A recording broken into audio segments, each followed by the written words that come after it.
Malbec, le nom semble gravé sur le mur de la station. Un mur où les visages peints semblent encore stupéfaits 6 mois après l'attentat. C'était le 22 mars.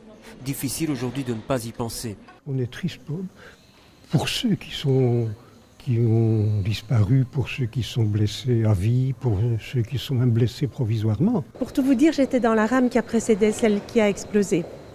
Il m'a fallu 1 mois pour remettre les pieds dans le métro. Maintenant, je le reprends parce que c'est impossible et on dit qu'un obus ne tombe jamais 2 fois au même endroit, donc je me dis que ça ne sera peut-être plus le métro. Mais quand j'arrive à Malbec, j'ai quand même toujours un pincement, oui. Quelques détails ont changé, mais très peu. Pas de soldats à l'intérieur, pas de policiers non plus en patrouille, mais une pancarte bien visible. Et puis les poubelles fermées, elles sont désormais remplacées par des sacs transparents. De quoi rassurer? Pas vraiment. Est-ce que vous vous sentez en sécurité?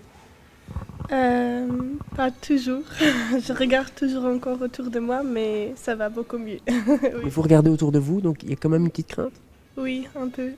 Mais c'est toujours quand je prends le métro, mais ça va quand même. Toujours on est méfiant. Même quand on voit un groupe ou quelque chose dans le métro, quelque chose qui est louche au fait, on ne fait pas confiance. Les métros passent et repassent, mais l'angoisse reste.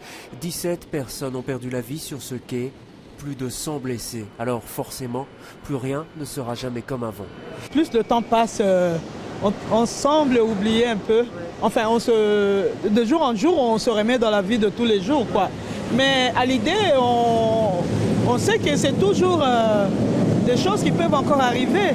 Et c'est ça le mal, c'est ça qui nous sécurise mentalement. Je trouve qu'il y a beaucoup de choses qu'il faut améliorer. Et surtout, ce qu'il faut améliorer, c'est l'amour pour Bruxelles et l'amour pour la non-violence.